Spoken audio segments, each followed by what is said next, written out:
Hey, closet busters and bold move makers. It is time once again for Life Uncloseted. So I want you to gather around because it is time once again to kick down those closet doors of your life.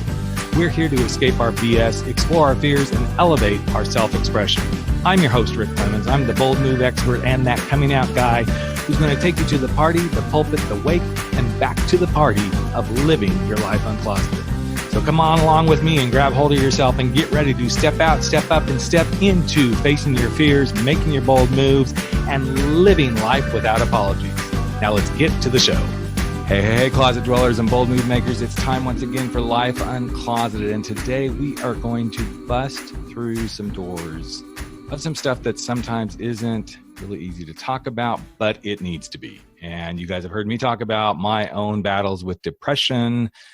Talked to some people about suicide attempts. I have gone through some of this in my own life with friends and stuff. And I just want to say, I want you to just step into a space where you imagine yourself in this place of deep depression and you know that suicide runs in your family.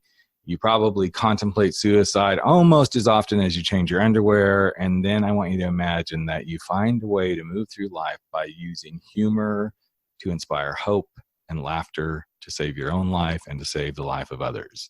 And that's who we're bringing to our conversation today. He's a fellow speaker, friend of mine. His name is Frank King, and he speaks on suicide prevention, and he's a trainer on all of that as well. And he brings the funny part of this from being a writer on The Tonight Show for 20 years, but he also brings that really personal space of suffering with depressive disorder and chronic suicidality.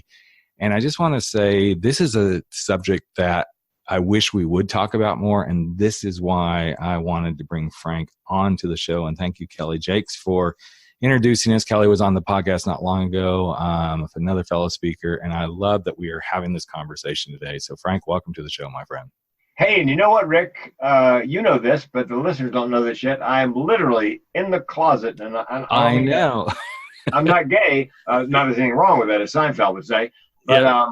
We were talking because I was trying to record. I'm voicing an audio book, and I was trying to record it in my living room, and the sound was bouncing here and there. And somebody suggested your closet. So I don't know if you've ever had a guest who was actually in the closet on your out of the closet show. I have interviewed a few people who have been sitting in their closets, most of them literally surrounded by clothes. And folks, if you ever want to start a podcast, that is actually the perfect place to start recording podcasts, is in the closet, because your clothes muffle the sound, gives you a really rich sound quality, and almost like being in a studio. So yeah, thanks for sharing that, man. And thanks for coming out of the closet, or being in the closet with me for this show, because as you and I were talking before we jumped on here, this is really something that needs to be talked about. In fact, you brought forward a statistic of, what was the number again, of how many people attempt suicide or succeed? It's 47,000 people a year. Works out to about 1 every 12 minutes in the U.S. That's just such a shocking number to me. And being somebody who myself has suffered with depression, and I've only thought about suicide once, and well, I can't say just once, but only thought about really taking that step one time, and that was literally when I came out of the closet. And I was driving home, and people who've listened to this know this story a little bit, but we'll repeat it real quick before we dive into your story. I was driving from the airport. I had just landed in Los Angeles. I had flown from London to Los Angeles, knowing that I was about to go come out to my wife.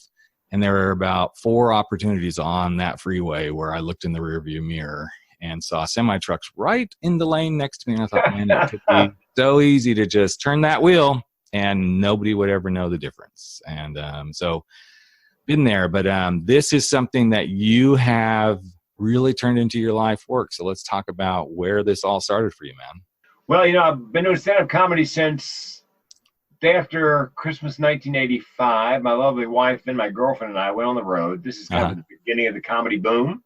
Yep. We're on the road for 2,629 nights in a row, nonstop.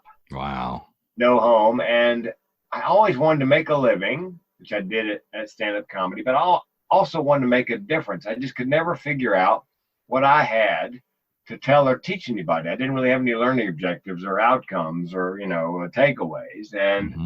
And with the recession, Yep. 2008, 9, and 10, the speaking business for me dropped off about 80%. Yep.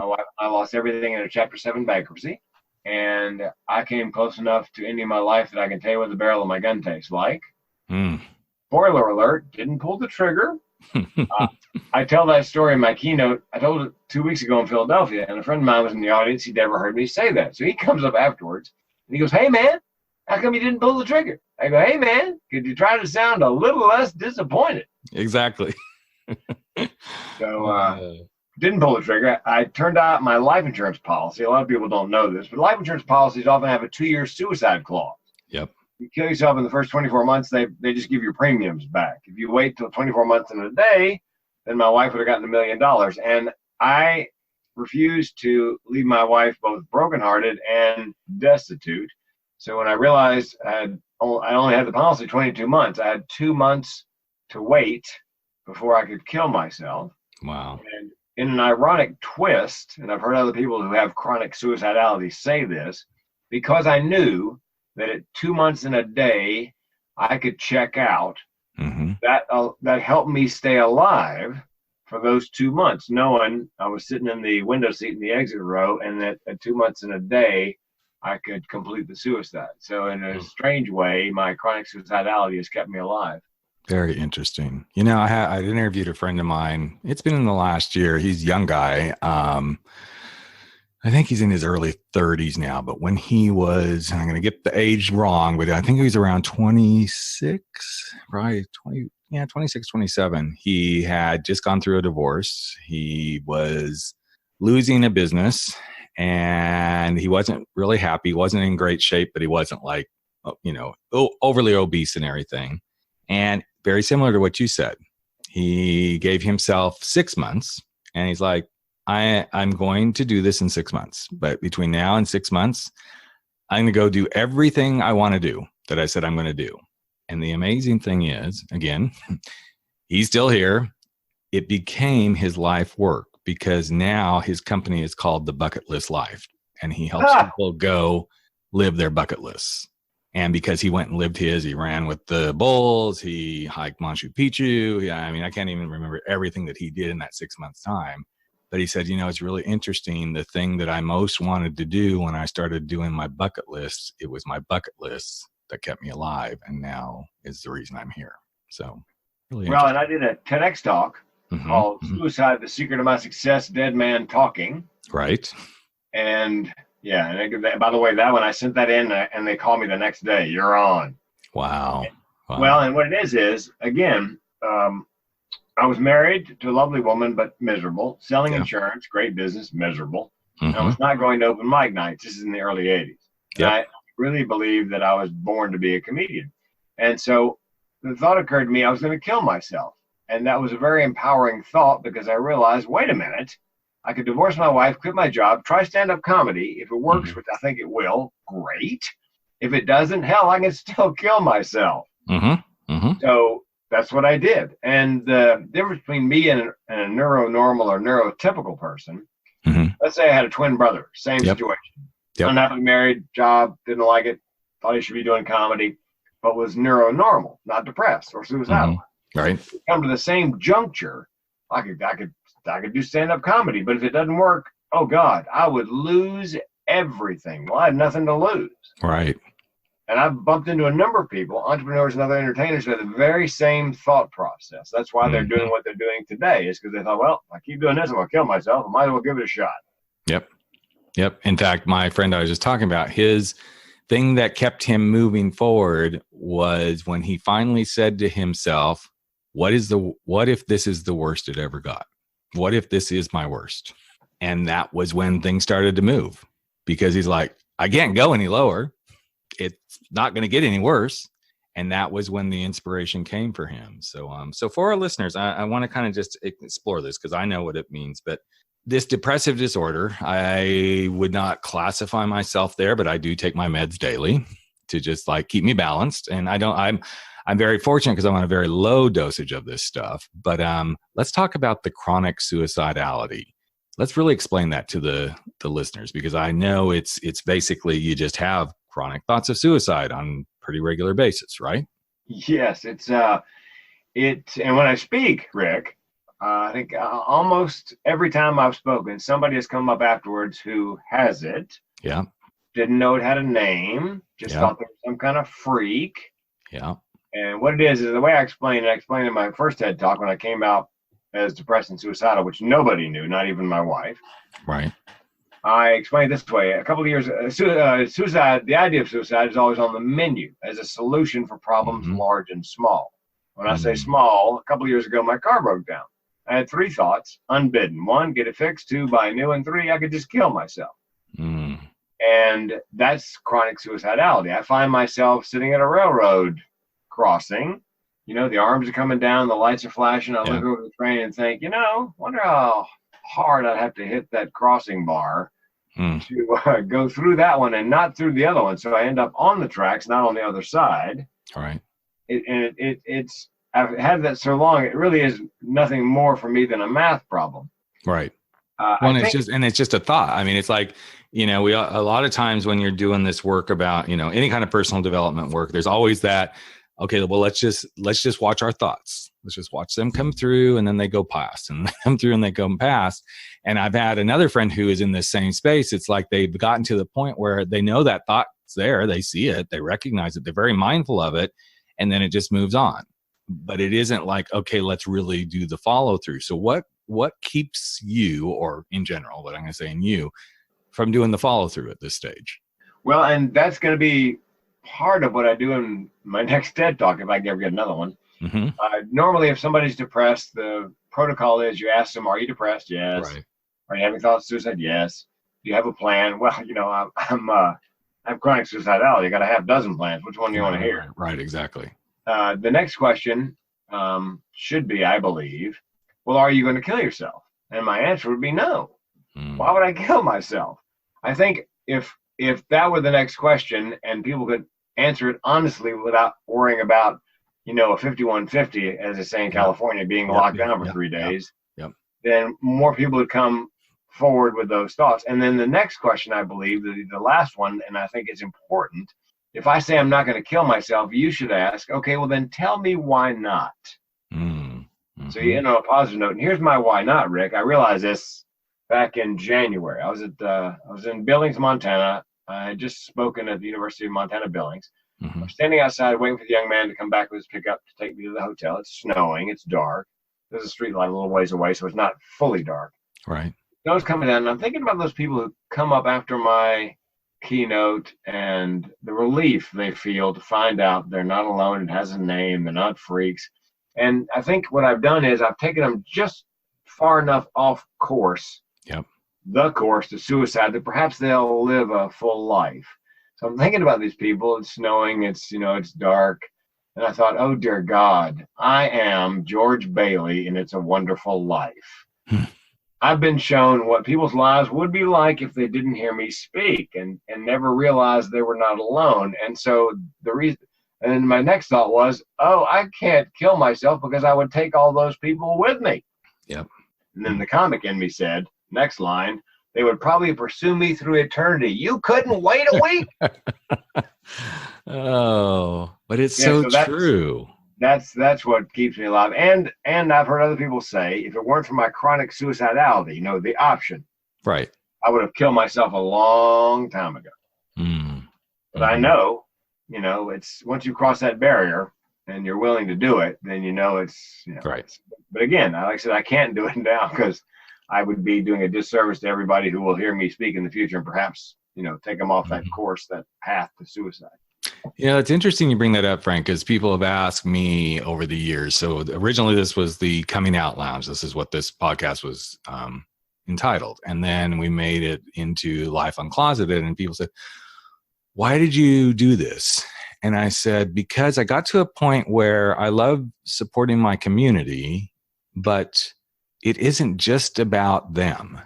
And if I had ended the Coming Out Lounge, I would have done a disservice to a whole lot of people. Instead, what I chose to do was open the doors even wider and invite more people in to tell their coming out stories so that everybody can see we're all not that different. It may be a sexuality thing. It may be a suicide thing. It may be a depression thing. It may be I'm going to leave my corporate job, whatever it is. But these coming out stories are all the same thing. And I feel like if I had not continued it, similar to what you said, my thought was pretty much if I don't continue this in some way, and it wasn't coming from ego, if I don't continue this in some way, there's going to be a whole lot of people, even if it's only a few hundred people a year, that they need to hear these stories so that they can move forward. And that's why I didn't quit. And well, my big thing for us to do. My co-host on our new podcast, by the way, called the Suicide Prevention Punchline, is she's a comic and a TED talker, and her second TED talk was on coming out. How do you come out to your friends and family as depressed, which has one stigma? Yep. And suicidal, another stigma. Yep. She would tell you, and we've joked about it, that it would have been easier for her to come out as gay. Because, that's, Mom, Dad, I got something to tell you. It's very important. I'm depressed and suicidal. Oh, my God, I was hoping you were going to be gay. Because most people can wrap their mind around that. Right. Wrap your mind around why someone would want to end their life. And between you and me, and I'm sure you know this, it's not about ending your life. It's about ending the pain. Absolutely. And I describe my TED Talk when I was 52 as coming out. I came out as depressed and suicidal because nobody knew. So, by the way, just a sidebar, both my folks were gay, my mom and my dad. Interesting. They met in the high school in the late 30s in North Carolina. North Carolina today is not the place you want to come screaming out of the closet. Right. Because you have to figure out which bathroom you're going to use. Right, exactly. So, but they were crazy about one another, and they both wanted to start a family. Yep. So they got married, and they tried to adopt, but back then there weren't that many babies up for adoption. And so they did the old-fashioned way, and my mother got pregnant, carried to term, 9 months, and it passed away very shortly after birth. I waited a year or so, got pregnant again, carried it to term. It passed away shortly after birth. And where she found the courage to try a third time, I have no, I'm not a woman. I don't know where you find, and a fourth time, my sister is 18 months younger than I. Wow. And so when somebody says to me that lesbians are not qualified to birth and raise children, my advice to them at that point, you need to back out of the range of my right hook. Right, exactly. Because she is the most courageous person I ever knew. I don't know where you find people gave my father a hard time when she got pregnant the third time. Why did you do that? And he said, look, Dixie, it wasn't my call. So, but I also think that that's probably what gave you the courage. I always look back at where does this courage stuff come from? And whether it's in our DNA or it's our social upbringing, however we're socialized, I always look at where the person is. And as you were talking through that, Frank, it hit me that that's probably a lot of where you got the foundation to say, I am going to talk about this stuff. I am going to have conversations. I'm not going to let this be the hidden dirty secret any longer, because somewhere along the way, your mom showed you the courage of what it takes to just say, this is what we do. And we just keep going. Well, and it's also, Rick, another reason that I don't end my life, because my mother worked so hard to bring me here. I cannot dishonor that effort, that courage by ending it early. That makes sense. It makes total sense. It makes total sense.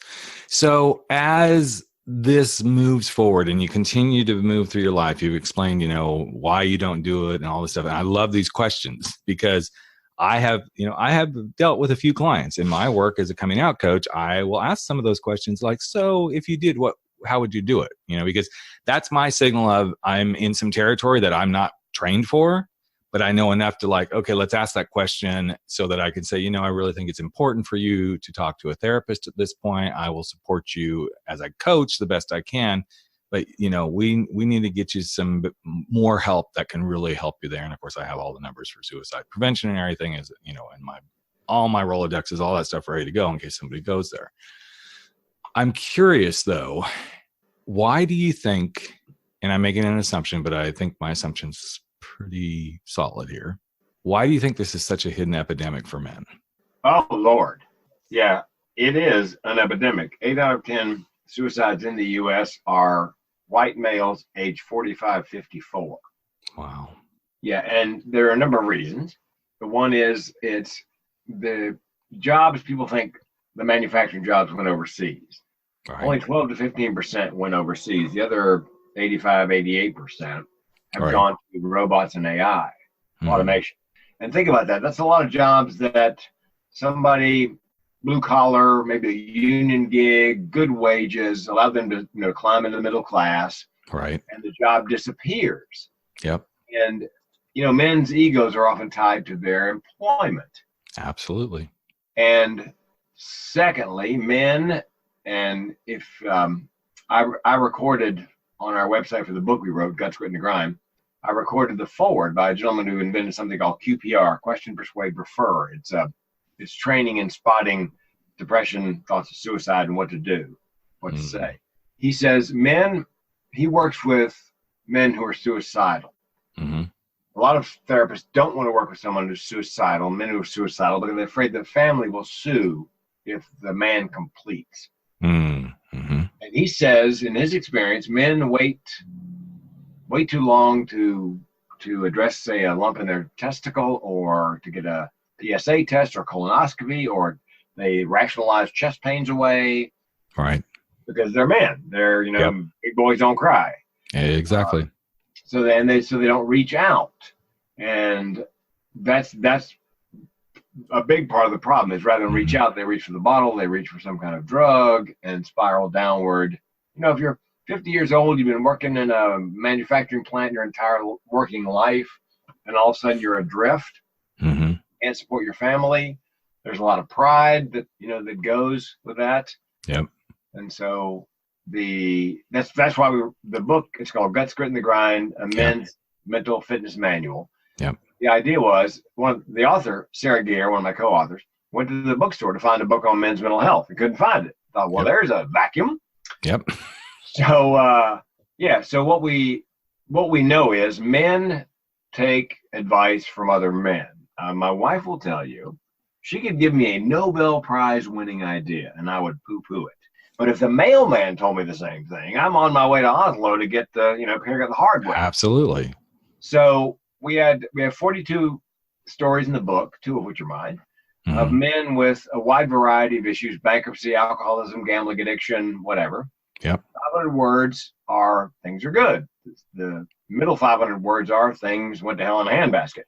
And the last 500 words, here's how I am coping, in hopes that men would see how another man was coping with the same problem and be willing to take that advice. Plus, the book is chock full of, like you said, resources, phone numbers, clinical advice, things you can do in all of these situations.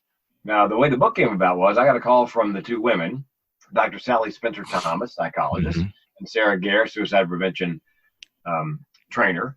Yep. And they said, we'd like you to make the book funny. Would you do that? And I said, wait a minute. You 2 ladies are writing a book on men's mental fitness. Don't you think you might need, I don't know, a man? They go, oh my God. I said, I'll do it on 2 conditions. I'll make it funny, and it's full of automobile metaphors, Rick. We make it look like an automobile owner's manual, so a guy might pick it up. Or if another guy sees him, you won't think he's reading a self-help book. Right, exactly. And it's all full of automobile metaphors like, don't you wish you had a check engine light on your brain? So you go in and the mental mechanic goes, Bob, yeah, no wonder you're depressed. You're a quart low on serotonin. Exactly. Yeah. So I said, I'll do it on two conditions. 1, I'm a co-author, which I am. Yeah. And 2, I want to voice the book for Audible. So that was the deal. And that's awesome, man. Yeah. I don't know if you know this, in Australia, they have something called the shed movement. In Australia, a shed is a garage. Okay. And it's well known that men will share with other men real feelings if they're not sitting across from one another at Starbucks looking each other in the eye. If they're both underneath the hood of a car, or they're both in a boat facing opposite directions fishing, Interesting. Then they have much more unguarded conversations if they're doing something. So in Australia, they have the shed movement, which is they take guys who like to work on cars, they put a couple of them in a garage with a car, and they talk, or they like woodworking, or they like metalworking, or they like things that you would normally do in a garage. Absolutely. And then they can have actual conversations about things that matter because they're not, gazing into each other's eyes at Starbucks. Interesting. And I've seen that done in the work that I do, because I have another podcast, which after this conversation, I think I'm going to be asking you back to be on that podcast. It's for guys 40 years and over. But what's interesting is I do this work with men, and I've noticed this in circles, and I've always done a lot of men's work. I'm like, no, don't put us in it. No, don't do the circle thing, because as soon as we get in a circle, oh God, there's all these things that starts to happen for us guys. First, there can be shame. Second, there can be, oh my God, I'm back on the playground, and if I'm feeling like I'm going to get bullied or I'm not man enough, that shit starts to show up. So what I do instead is I get people in a circle, but I have them face outward. Oh yeah. And it's really interesting, because we'll start in the circle like, hey, just tell us your name or whatever. And I'm like, okay, now let's get a little closer. And now let's tell everybody something that you really enjoyed doing. And now let's step in a little bit closer, and let's talk about the thing you most like to do in your life. So as soon as we get to that one, we start like, oh, wait. Now we're starting to get a little bit open. But they'll still answer that question. And then I'll have them pivot for the next question. And the next question is always share out loud something that scares the shit out of you. Yeah. But because I have them pivot away, it's kind of interesting, because at first it's a little bit slow, but then once the first guy goes, it kind of happens. But if I have had them facing each other, it is like pulling freaking teeth, because I can't let anybody, the whole macho man sort of stuff starts to show up. But it's that interesting little pivot away, so you're not looking at each other, that opens the doorway. And of course, then from there, once we do a couple of rounds of this really intimate stuff, then we pivot back in and face each other and really say, thank you for sharing that. You find somebody in the group, I pick a guy and say, find the person in the group that said something that really touched you, and look them in the eye and just thank them. That's all you have to do. Just look them in the eye and say, thank you for sharing what you shared. And that's when the floodgates start to open up. It's just amazing stuff to see. Well, and we're hoping the same thing will happen with the book. If you've got an alcohol problem and you read the story of the guy who comes out, tells the world in a book, that I have by name, I have this problem, then we're hoping that will help bring down those walls. And again, white males, especially 45, 54, are an endangered species at this point. Yep. As are, by the way, for so many reasons, but yeah. But also teenagers. The suicide rate among teenagers has doubled since 2012. We're actually working on it's essentially smartphone addiction. It's we have a fancy name for it, but the 2012. It's doubled since 2012. And the thing that happened in 2012 that may be coincidence, maybe causality. Is that's the point at which more than 50% of the people in the United States owned a smartphone. Wow. So is it causality? Is it a correlation? Is it a coincidence? But also, in addition to the suicide rate, the reported rate among teenagers for major depressive disorder has spiked. Same with anxiety. So we think it's tied to the screen time, the cell phone. Plus, then you get the element of bullying on Facebook. And absolutely. And all that stuff. So anyway, that's our next question. Very interesting, and I think it's something I observed today at the gym, and I didn't realize we would actually have this conversation, but I have my phone at the gym because I work with a distance trainer. So what I do is I look at the exercises he gives me each day. And so I'm on my phone a lot at the gym, but I'm not on my phone like talking to people. I'm like looking at the exercises, logging how much weight I did and everything. And a friend of mine was there this morning, and he comes up to me and says hi. And, we had a quick little casual conversation, and then he came over and he goes, you get a lot more done if you weren't on your phone. I said, I'm on my phone because of this. And so we had this whole conversation. He goes, wow, I made an assumption there. He goes, because so many guys here at the gym, they have their phones. I'm like, really? And so I, of course, immediately started kind of watching the gym and looking at the guys going, of course, being a gay guy, I'm always a little leery to be doing that. It's like, okay, I don't want him to think I'm checking you out. But there were more guys in the gym on their phones than there were gals in the gym on their phone. Oh, man. It was really interesting. So anyway, it just kind of ties to this. So the book is out. It came out in August, and all this good stuff is going to be happening, we hope, with it. What would be the thing that you would hope most for the book to do? Besides a bestseller, but what would you really like to see the book do? Save lives, bottom line. Okay. Yeah. Men, give men the opportunity to see how other men are handling whatever it is their particular issue is. What we think is going to happen, Rick, is men will buy the book, I believe, some. Yeah. I believe more women will buy the book for a man in their life. I agree. We did some research in the beginning to see what men thought their top 5 problems are in life. Mm-hmm. And then we asked women what they thought men's top 5 problems were. And the men's list resembled the women's list. Women put money at the top, number 1. Men put it on the list, but closer to number 5. Mm. And then we asked men, what kind of help would you want from someone, a woman or other? And they made a list of things. And asked the women, what kind of help do you think men want and need from their partner? And they made a list, and the 2 were completely different. Wow. Yeah. So that was like, we need to get this book. We need to get it done now. Exactly. I can't wait to see this and read it because of the work I do. I'm always looking at this stuff too. It's like, okay, what is it that guys are struggling with? And I can tell you from my other podcast, 40 Plus Real Men Real Talk, the thing that I find, money obviously shows up really quickly, which is usually tied to career. They're not happy in their career.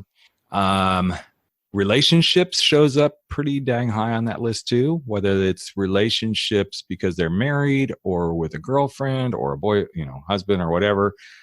But in general, relationships, I have a hard time being in relationship. I struggle with it, even though you may look at the guy and go, oh yeah, he looks like he's got, man, so many guys even struggle with the friendship thing.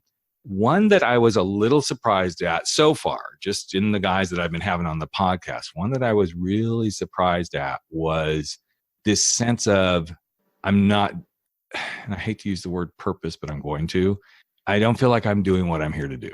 And it has nothing to do with career. It's more, I don't know that I'm living my life the way I'm meant to be living it. And I always thought that, but I was surprised when I started hearing guys say that. So, but yeah, I will definitely get the book, and I can't wait to share it, and definitely would love to have you come back on that other podcast. And I have 2 stories in there. There is one, in my first marriage, I was not faithful. Mm-hmm. Mm-hmm. And so the story in the book is, it's anonymous. The author is anonymous. And I didn't do it because, I'm forthright about, it was a huge mistake on my part. I should have just gotten divorced when I realized that was going to happen, and it would have been, that would have been the thing to do. Yep. But I don't want to blow back on my ex-wife. Sure. How could you not know he was doing that? Why would you stay with a guy like that? Yeah. That one is anonymous. So. Yep.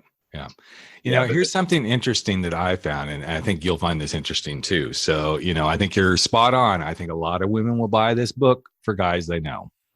And my book, frankly, my dear, I'm gay. I have more women send me. In fact, I just got an email from somebody 2 days ago who want to give this book to either somebody they know, a brother, an uncle, a friend, every once in a while, a husband. And it's so interesting because I never get those from guys. I get guys who say, hey, I bought your book.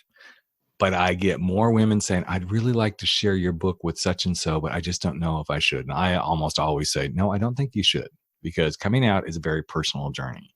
And, you're kind of pointing a loaded gun. If you accidentally misfire, you may lose a really good friendship. But I get it. It's very interesting. And then, of course, if we go back to, I'm going to say something that I don't like the term, but if you go back to the old days of everybody's got a fag hag, it's like, no wonder. There's always a good girlfriend who has a gay friend who they're just like totally into.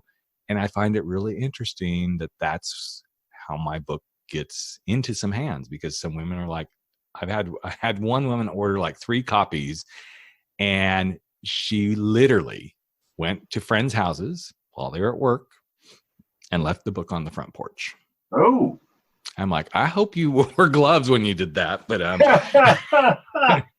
so anyway, but I love this conversation, Frank. I'm so glad we got connected. If you could leave somebody with some advice before we wrap it up, humorous or however you want to do it, it's Frank's way, who may be really struggling with this depression or the chronic suicidality, what would you love to leave them with?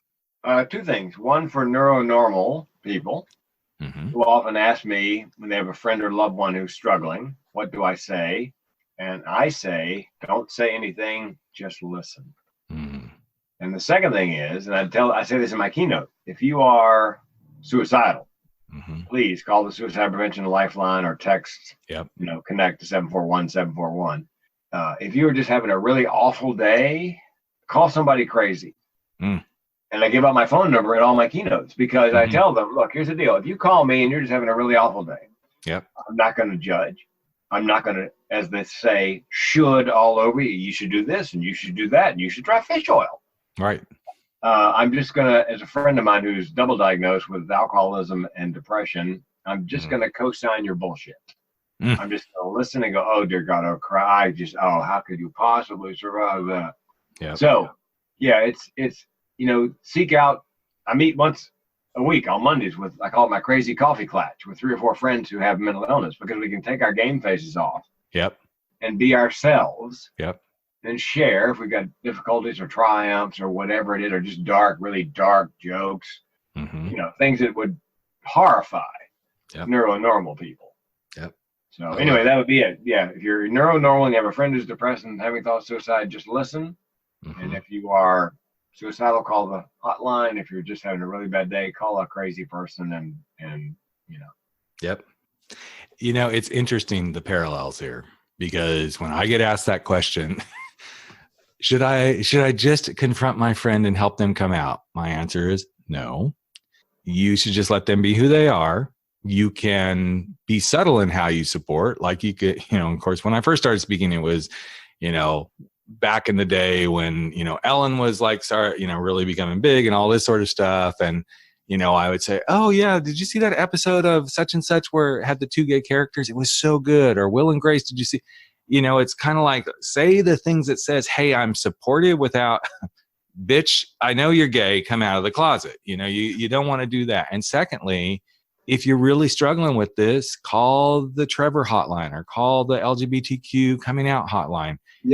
It's like we have such similar paths. And I think what I've drawn from this is, again, all of us have closets, and the closets may be slightly different, but we're all going through the same stuff, just different pathways. And there are very, very, very similar systems of support that we can all do if we just give each other the blessing and the guidance to be human to one another. And I think that's really shared. One last note, because people who go through conversion, quote, therapy, end quote, have a much higher suicide rate. Yes, absolutely. So, if you have a gay friend, don't recommend. Hey, listen, you can pray the gay away. Yeah. Just like I can pray the fat away. So there we go. But, you're in the gym. That you can do something about. Yeah, exactly. Get in the gym. That's how you get the fat off if you're not eating while you're on the treadmill. So anyway, well, Frank, I enjoyed this conversation, my friend. Let's give a shout out again. The book is Guts, Grit, and the Grind, a men's mental fitness manual. And your podcast is? Podcast is the Suicide Prevention Punchline. Nice. Love it. Love it. Love it. And if you all want to connect with Frank, there will be tons of stuff on the show page. We'll have a link over to the book. We will have links to the podcast. And really, seriously, if you need some help, call the hotlines. They are your best friend when you don't think you have a best friend. So thanks again for being here, Frank. So appreciate you, buddy. My pleasure. From the closet. Yeah, exactly. From my closet to your closet. We're calling this one a wrap. So thanks. Yeah, and I've been inspired, Rick. As soon as we get done talking, I'm getting out of the closet. There you go. That's awesome, bro. Thanks so much.